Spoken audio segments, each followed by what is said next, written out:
had so much fun making this little cookie order that I thought I would video some snippets of it just to kind of show you what happens. Hope you enjoy. We don't have enough powdered sugar. Gotta go to the grocery.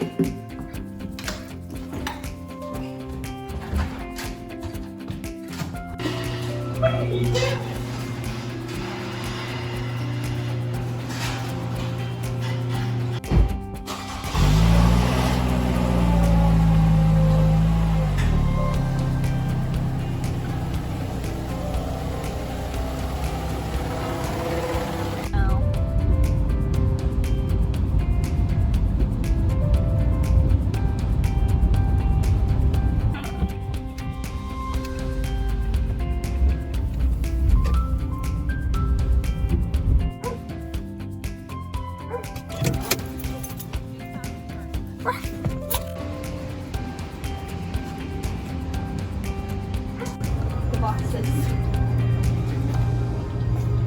Oh, Ashley, I want to go to Kroger. That sucks.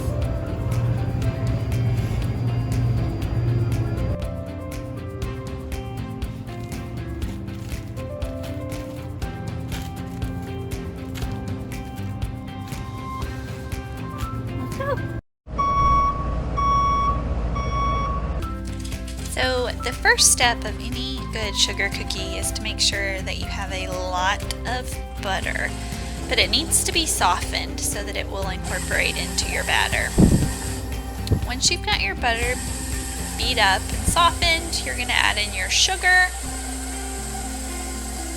And once you get your sugar incorporated, you'll add your baking soda or baking powder.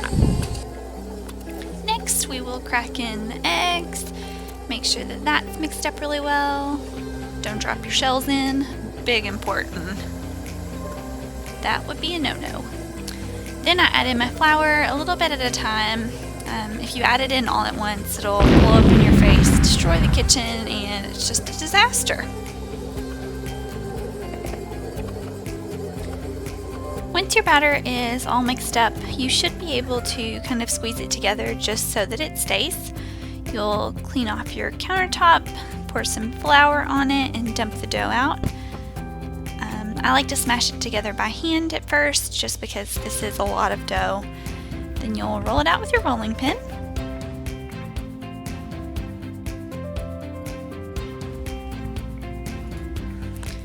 This next step is one of my favorites. It's time to pick out your absolute favorite cookie cutters and then just start cutting them out and sticking them on your tray. I like to use silicone mats to put my cookies on, just to keep a little something between the bottom of the cookie and the tray so they don't get too brown. Parchment paper works absolutely fine. I just like these because I bake a lot and I'm trying to have less waste. Round 2 of cutting out. Sometimes for big orders you just keep going. Do it over and over until you run out of dough or you eat it all.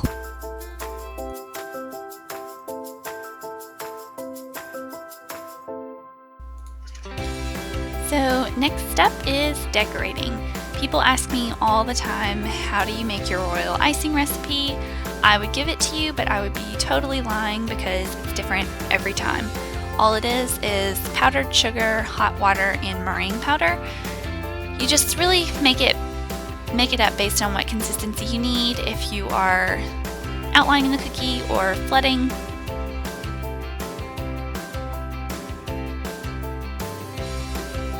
some people actually use 2 different icing consistencies, one to outline the cookie and then one to fill it in. However, I have found that if you get your texture just right, you can do it with the same bag and it takes much less time.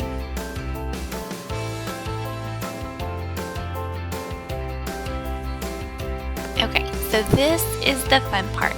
You've got all of your colors ready to go in your icing bags. You've got the base layer on every cookie, and now you're adding the details.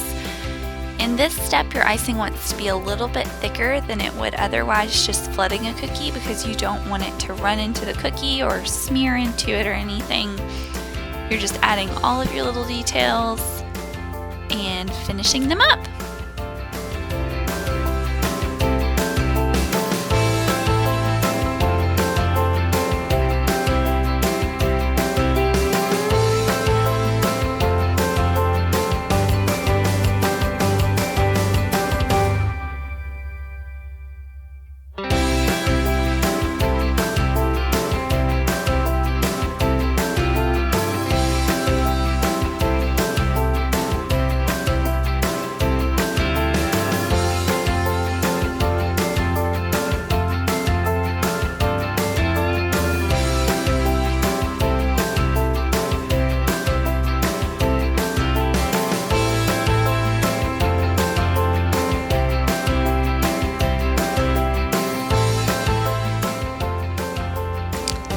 are the end results. They look great and taste even better.